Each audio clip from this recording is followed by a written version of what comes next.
Alright, good morning sa iyo, Gar. Eto na, ang Barbola. Ayan o.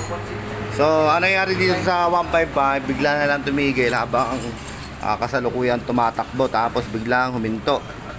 Ang nangyari, upon checking, eto. Nagkaroon ng mistiming o yung timing chain niya bigla na lang kumalas dun sa crankshaft. Eto po, oh.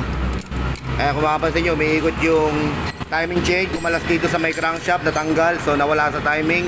Ang mangyayari, magkakaroon ng mistiming o tatama yung piston dito sa barbola.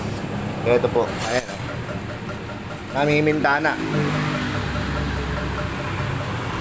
Ayan. Papakita natin sa inyo, ha. Ayan o.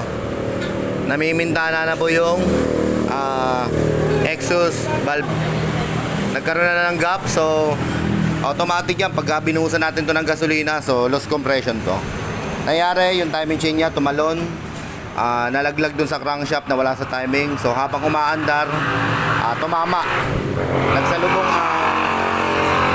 Nagsalubong ang piston dito sa valve. Ayan o. Kung mapapansin nyo tong marking na to, pakat yan ng barbola.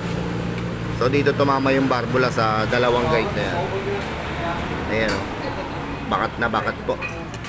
So ang nangyari dito, tumalon. So ayun nga sinasabi natin sa 155 na yung sa timing chain nga niya, dahil nga dito yan madalas sa tensioner.